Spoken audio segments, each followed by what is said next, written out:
Hello! In this time-lapse I will be creating this dark cursed harpy which I made for a challenge.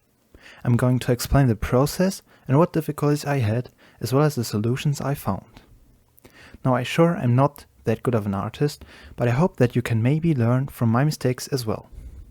Also, I was in a bit of a hurry because I only had 2 days left to finish this character for the challenge. Stay until the end to get a little surprise.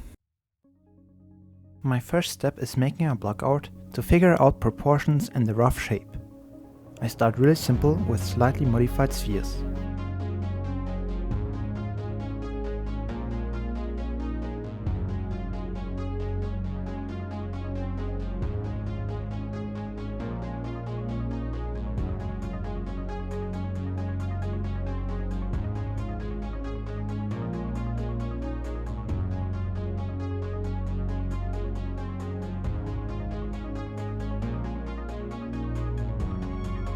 Then I refine the separate parts.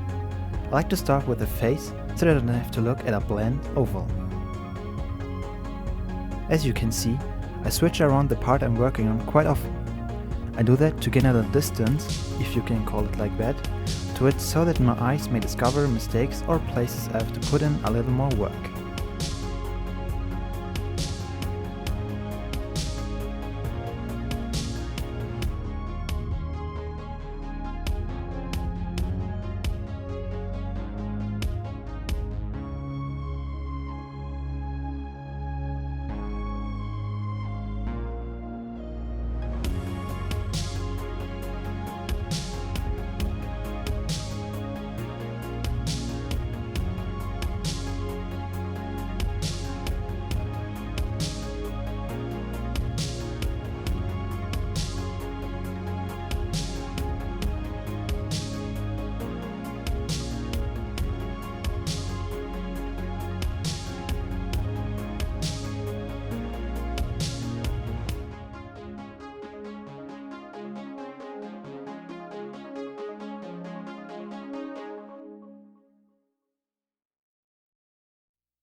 I quickly check if the height of the character is right, which I want it to be around 7 to 8 heads.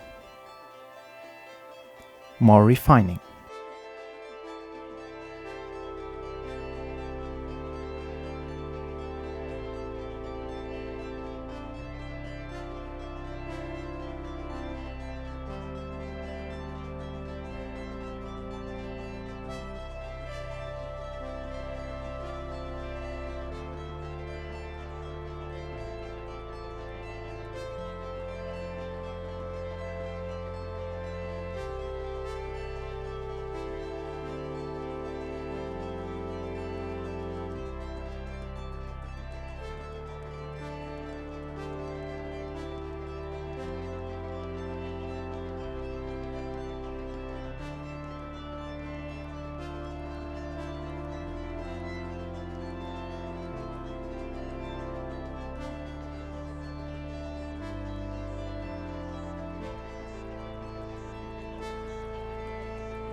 Finally, that every part is refined, it's time to merge them. Now I sketch in some muscles and bone structures which show up on the skin.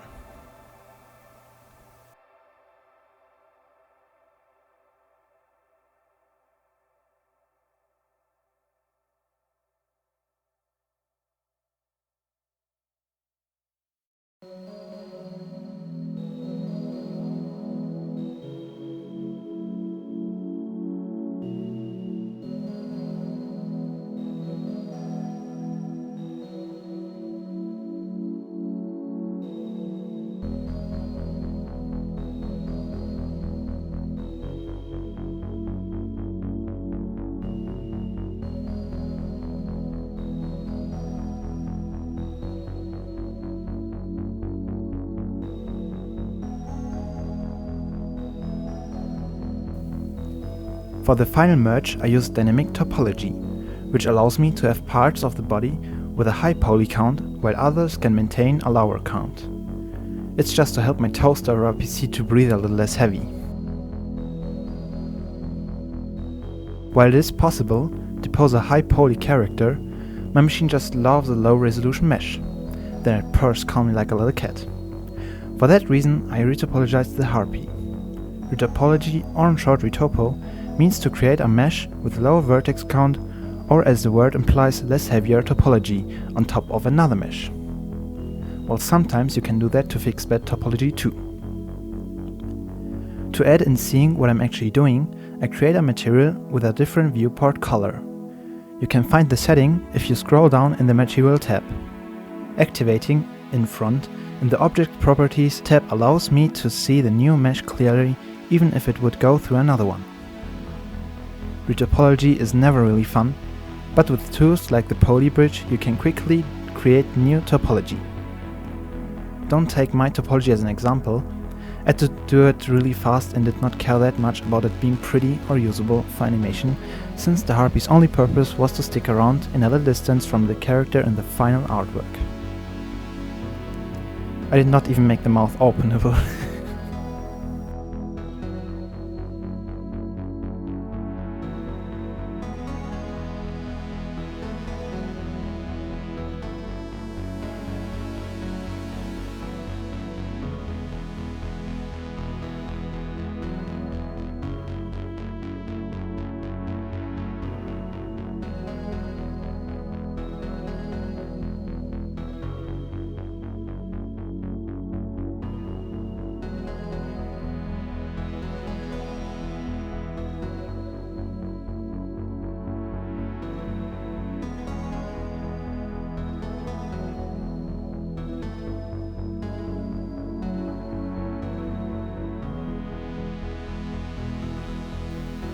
Let me tell you that I am a quad fanatic.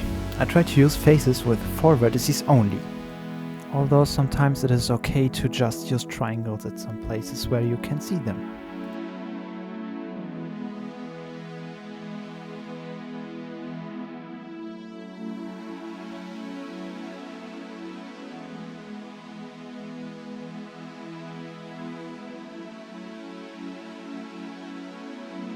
I use a free add-on called Mirror Tools to quickly generate a mesh around the arms and legs.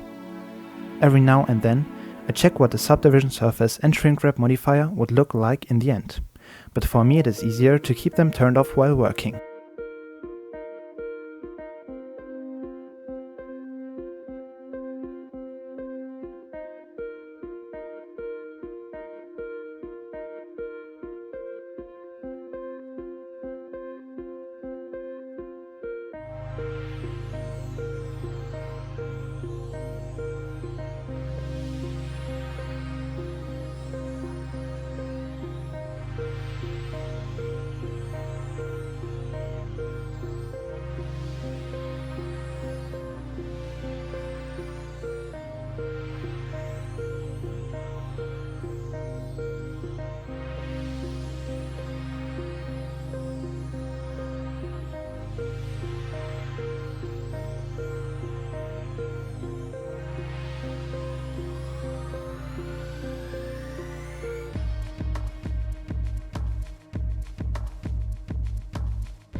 Since a Harpy has wings, I should definitely make some.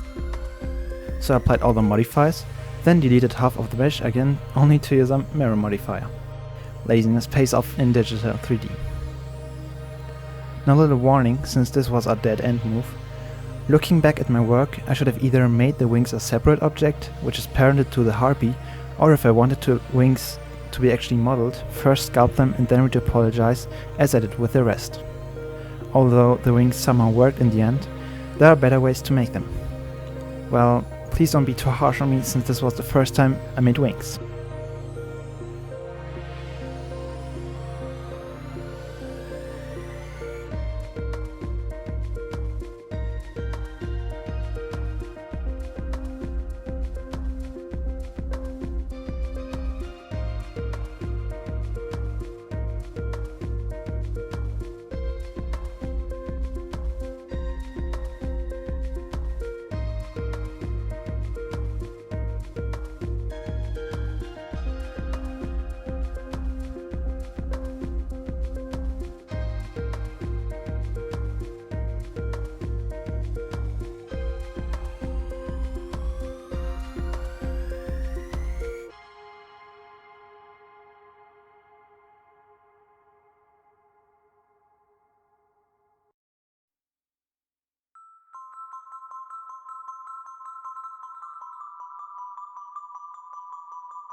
My first approach was to model feathers separately and add them to the wings via a hair particle system using render as set to object. Creating a vertex group for the wings to limit the hair particle appearance to only be where I wanted, and then playing around with the settings, it looked more like a pile of leaves.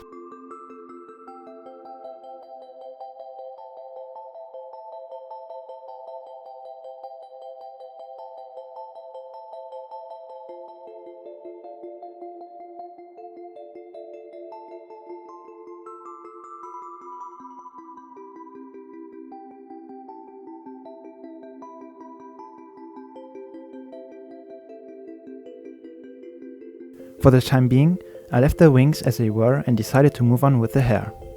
Admittedly, it was the first time I made hair using Blender's particle system. That was something I wanted to focus on in this challenge.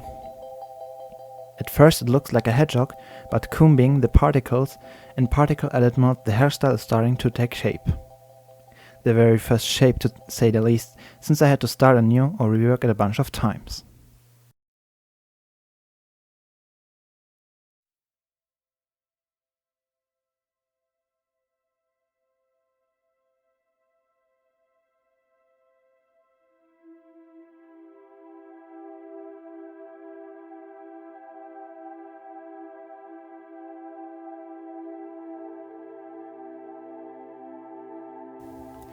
I won't explain every setting of the Particles tab, but what I want to mention is the children, and in there, the kinks settings.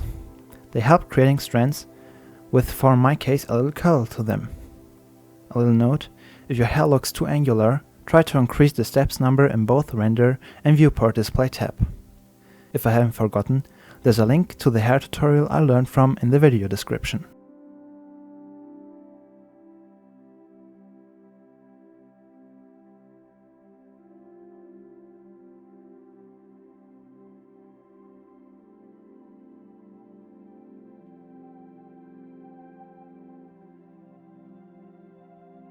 It appears that editing the mesh while you have already created a particle system isn't such a great idea, which caused some strands to be at weird places. Only thing which helps there is using a scissor. And just start it again. Yeah. And that even when I was under time pressure. And you can't really see her hair in the final piece. What a shame.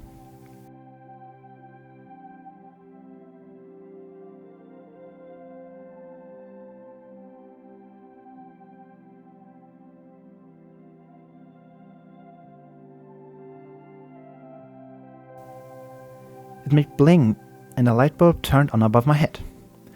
Since that scared the hamster out of me, I accidentally made the wings out of only hair particles. Turns out it looks a lot better. I hand you this light bulb so that you may put it to good use as well.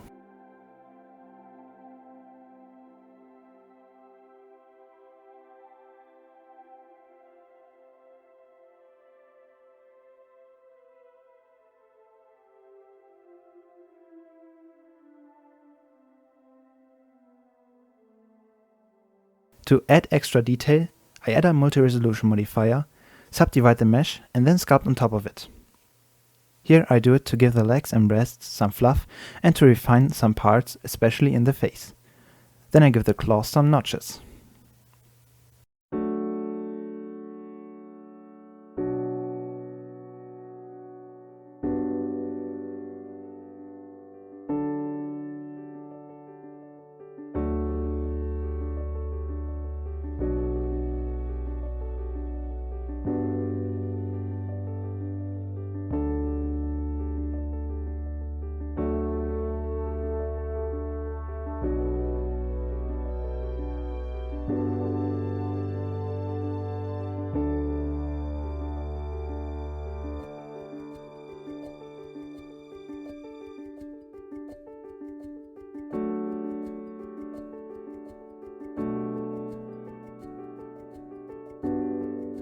The hair still looks like it could use more attention, so I pulled out my comb again and kept fiddling around until I liked it.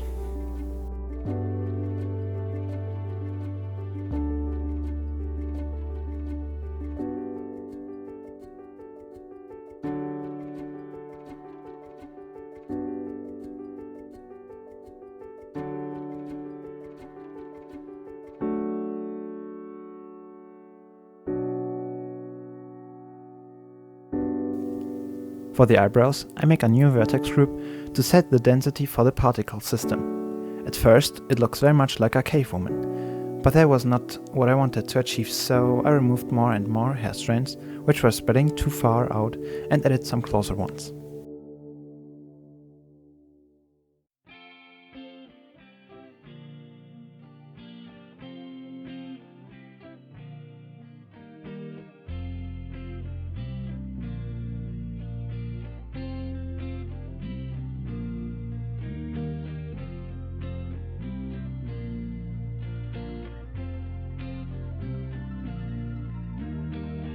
Next part is shading. I start with the hair. Since the particle BSDF node only works with cycles, I check how it would look in rendered mode. I checked if denoising possibly helped to fasten the process, but turns out that everything looks messed up. As it seems, there's no way to preview hair shading in viewport mode. If there is, let me know in the comments.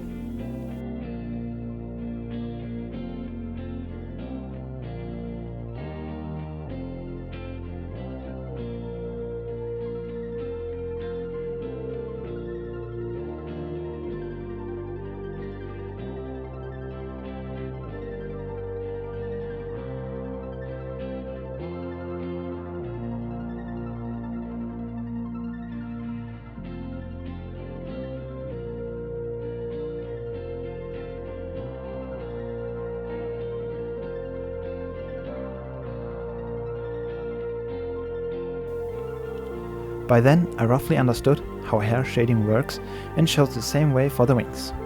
Like this, a nice gradient of colors can be created.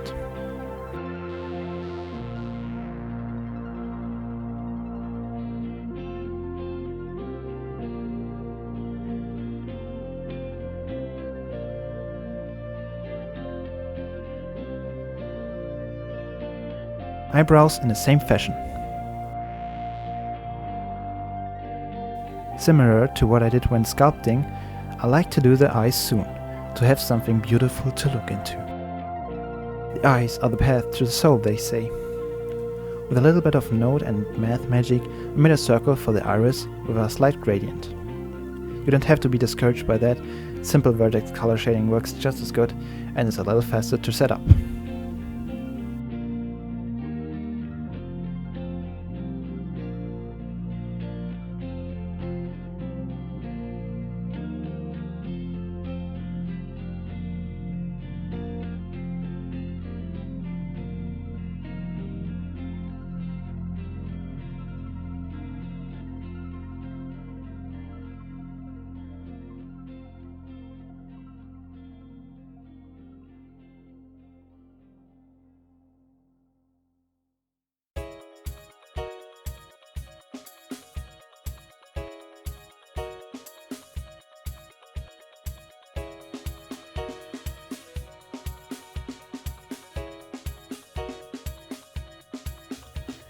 still not very happy with the Harpy's eyebrows.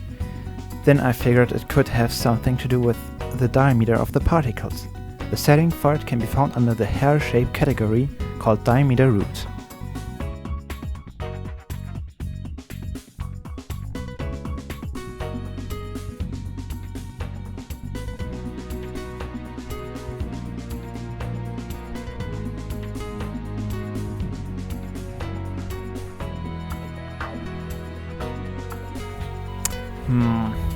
Everything messed up again. Luckily, I got my scissor.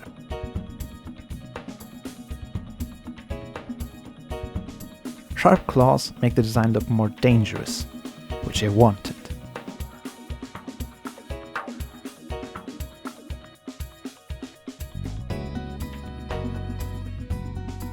The quick way of coloring a character is vertex painting.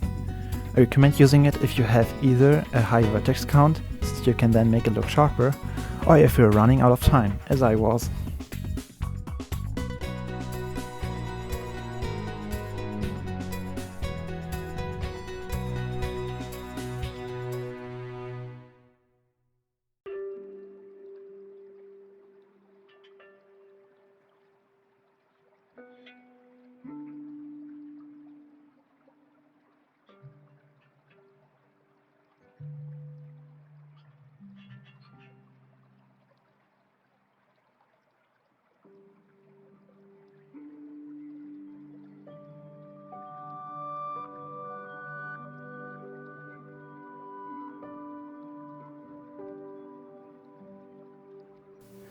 The darker color made her appear even more dangerous, which I wanted. How convenient.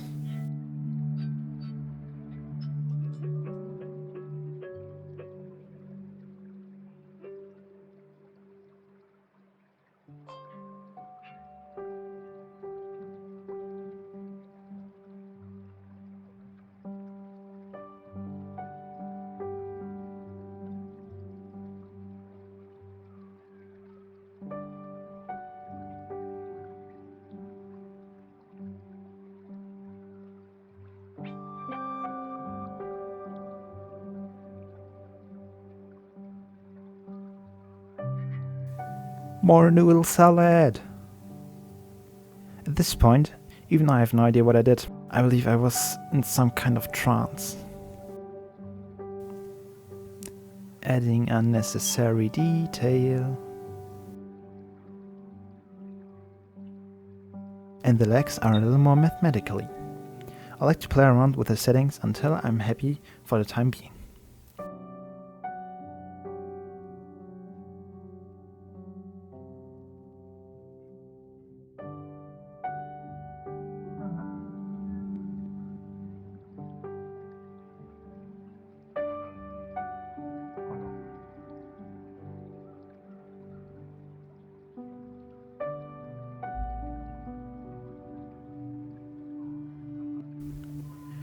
Here I check how the shader looks in light with an environment texture from HDRA Heaven.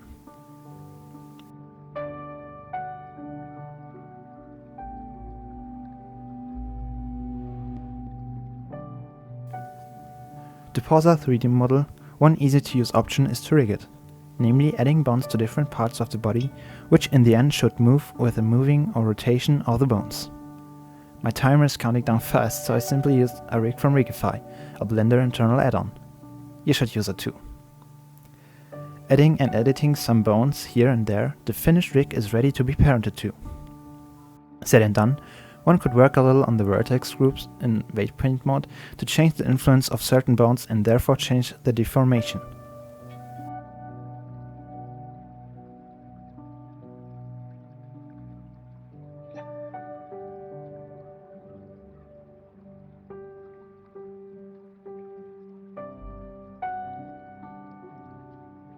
I had some problems with the claws, which I first made using shared object data.